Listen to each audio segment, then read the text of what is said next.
Israeli forces have now killed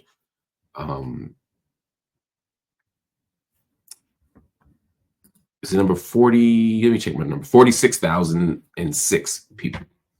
We'll say that again. Israel's genocide in Gaza has now killed 46,006 people since October 7th, 2023.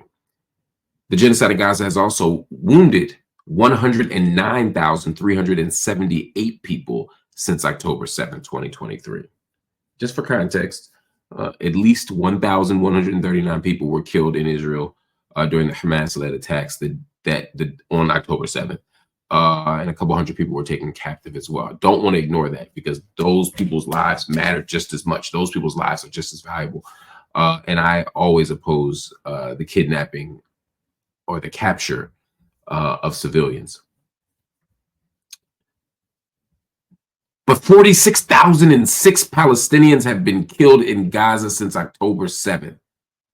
109,378 have been wounded since October 7th. And it's not like there was this big number and it whittled down. It wasn't a singular crisis. No, this is an ongoing genocide. Just to give you context, in case you think I'm being dramatic, at least 22 Palestinians, 22, have been killed in Israeli attacks on Gaza since dawn. It's 11:45 p.m. here in the United States on Thursday, January 9th. Since dawn, 22 have been killed. 22. Give you a little more context. Today is January 9th. This is the 9th day of the year. Over the 9 days of this year, over the 9 days of this year, Israeli forces have already killed 490 Palestinians.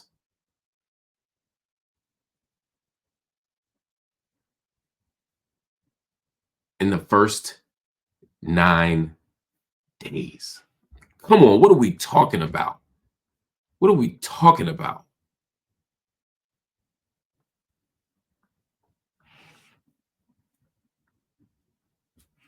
These are war crimes. These are indefensible acts.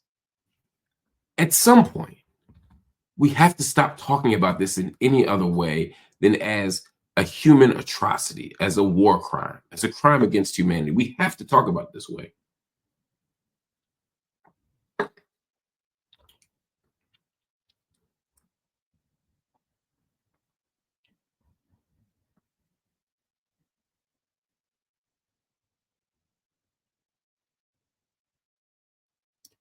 These numbers are devastating.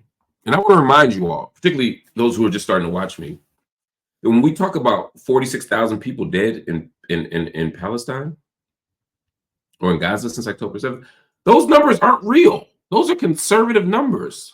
Those aren't real numbers. Those aren't real numbers.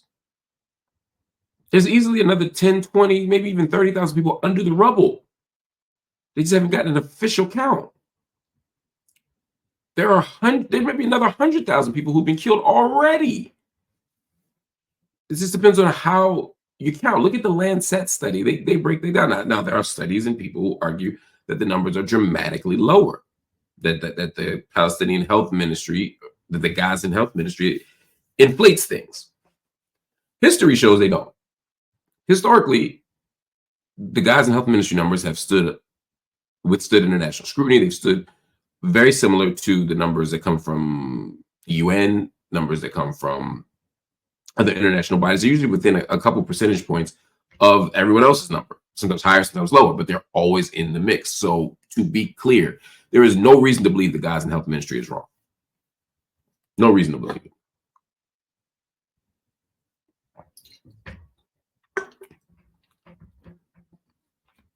But let's say the number only half. But there are only 23,000. You know how crazy that number is? Do you know how many children have been killed? Do you know how many children have been maimed? These are crazy numbers. Anyway, Amnesty International has spoken out today. They have condemned the U.S. House of Representatives for voting to impose sanctions on the International Criminal Court for their war crime arrest warrants. In other words, take a step back. The ICC, the International Criminal Court, issued arrest warrants for the leaders of Israel, particularly Prime Minister Benjamin Netanyahu, but also the former Defense Minister Yoav Gallant. They also issued warrants for the leaders of Hamas, just to be clear. Well, the U.S. House of Representatives, they just had to cape. They just had to get in the mix and be like, you know what? We're so outraged that somebody's holding Israel accountable that we're going to impose sanctions on the court itself. You know how crazy that is? In the midst of a genocide? What are we talking about? But that's what they did. And now Amnesty International is speaking out against the U.S. House of Representatives. None of this means shit, right? I mean, in the real grand scheme of things, Amnesty International condemning the U.S. House of Representatives doesn't mean that much. The U.S. House of Representatives imposing sanctions on the ICC means more, probably not that much. And sadly, the International Criminal Court issuing arrest warrants means the most on these leaders. But international law, these arrest warrants, all the resolutions in general, they're only as good as the international community's commitment to enforcing them. And too many countries are willing to ignore. I think was it Poland today that said that they're going to suspend Benjamin Netanyahu's arrest warrant if he shows up. He could show up and not get arrested. Wild.